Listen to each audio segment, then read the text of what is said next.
ngikutin soal cyber slavery nggak? Perbudakan cyber nggak sih? Iya, sempat denger sedikit, cuma kurang ngikutin sih. Gimana sih menurutmu? Yang aku tahu tuh di Indonesia pernah terjadi ya, sama yang pernah aku dengar tuh beberapa kejadian di negara-negara Asia Tenggara. Contohnya tuh di Kamboja, Filipina, Vietnam, dan aku dengar juga sampai ke Afrika sih. Sampai Afrika ya, Bang? Oh. Tapi itu kemudian ini nggak sih, bisa juga berangkat dari stigma gitu. Kalau misalnya kerja di luar itu lebih prestis dan kemudian lebih menghasilkan lebih banyak duit kayak gitu. Itu masuk nggak sih? Masuk akal juga sih, soalnya kan lapangan kerja di sini tuh susah kan, kita cari kerja sendiri aja susah, nggak dapet gitu. Terus yang aku dengar juga tuh pekerja Indo banyak banget yang jadi korbannya di luar gitu. Salah satunya tuh yang aku dengar ada di Kamboja. Itu kemarin lumayan booming sih kasusnya, ikutin nggak? Ikutin. Sempat baca sekilas dan mereka biasanya itu kena scam locker gitu di kayak sosmed Facebook gitu, yang mencari para pekerja migran gitu sebagai, biasanya scamnya sih, penipuannya biasanya modusnya sebagai admin atau enggak customer service kayak gitu. Iya, dan menurutku tuh kenapa mereka banyak kena, karena iming-iming gajinya tuh besar, sama prestis kerja di luar negeri tuh dilihatnya tuh wah berhasil banget tuh sampai ke luar negeri. Padahal kan sebenarnya kita nggak pernah tahu nih yang ada di belakang itu kayak gimana, kayak apa namanya, hal-hal negatifnya, hal buruknya yang menimpa para pekerja Indonesia ini di sana itu kayak gimana gitu.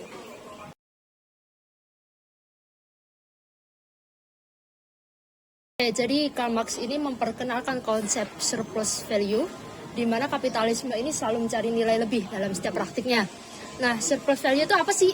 Nah, surplus value ini kondisi di mana nilai yang dihasilkan oleh para pekerja dengan upah yang dibayarkan itu adalah plus value. Nah, kondisi tersebut menjadi keuntungan bagi kapitalis.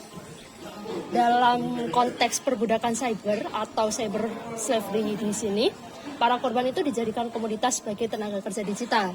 Nah, mereka ini dipaksa kerja dengan jam kerja yang tinggi. Dalam kasus yang Kamboja tadi itu 12-18 jam dalam sehari untuk menghasilkan uang. Nanti diserahkan ke bos mereka, yang kartel judul lah gitu. Nah, kartel judul ini sebagai pihak kapital yang mendapatkan surplus mutlak maupun relatif, karena mereka memaksa para pekerja ini, para korban ini untuk bekerja dengan memperpanjang durasi kerja, serta mereka tuh manfaatin teknologi untuk mempermudah mereka dalam mendapatkan keuntungan. Karena ini tadi basisnya kan digital ya. Contohnya adalah menggunakan tadi iklan untuk menarik para pekerja untuk masuk, untuk ikut kerja, sama modusnya adalah penipuan lewat online gitu.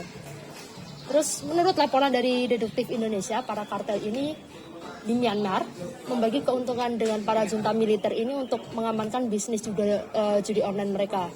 Hal ini sebagai gambaran bahwa mereka itu menggunakan keuntungan kapital untuk memperkuat bisnis dengan menciptakan siklus akumulasi kapital. Akibatnya, kapital semakin terkonsentrasi di tangan segelintir orang, sedangkan kelas pekerja semakin tereksploitasi dan terpinggirkan. Tapi juga kalau dipikir-pikir ya, sebenarnya fenomena perbudakan cyber ini juga menciptakan alienasi loh. Marx juga sempat bilang bahwa dalam kasus kapitalisme ini memunculkan sebuah konsep alienasi bagi para pekerja. Itu juga terjadi di para korban perbudakan cyber ini gitu. Mereka itu sempat aku baca dan aku lihat juga sekilas gitu, mereka ternyata dalam menipu para orang-orang lain untuk ikut dalam judul atau investasi bodong ini, mereka diminta untuk pura-pura menjadi perempuan gitu. Mereka berpura-pura menjadi perempuan, kemudian mereka merayu gitu. Modusnya ya karena ini biasanya percintaan juga kayak gitu. Relationship scam. Iya, kayak gitu juga. Jadi mereka semakin kabur ya, atau diselimuti oleh kabut dalam dunia digital ini. Mereka teralienasi dari identitas mereka sendiri gitu.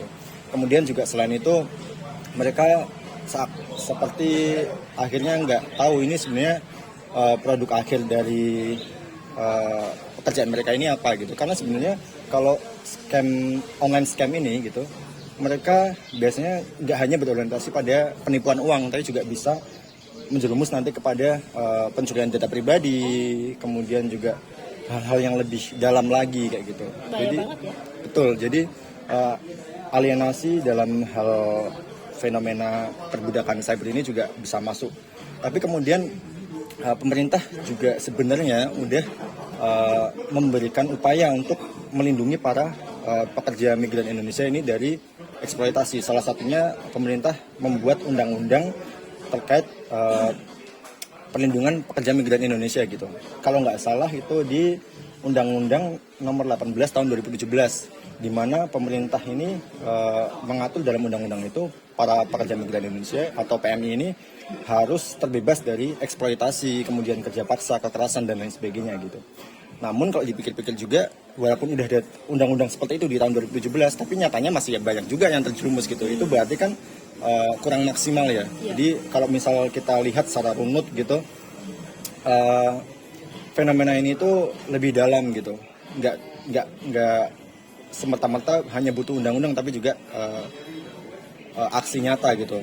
Dan kalau misal ditarik benang lurusnya itu sebenarnya maraknya para pekerja migran Indonesia lari ke sana gitu, kemudian banyak terjadi scam itu karena ya minimnya lapangan pekerjaan di Indo gitu, dan kasus-kasus atau fenomena-fenomena sosial, permasalahan sosial yang ada di belakangnya kayak kesejahteraan buruh yang terlupakan, kemudian kesejahteraan sosial para buruh yang kemudian tertindas kayak gitu. Jadi untuk menumpas ini tidak hanya diperlukan membentukkan undang-undang, tapi juga penumpasan kemiskinan dan penyediaan lapangan kerja yang lebih memadai.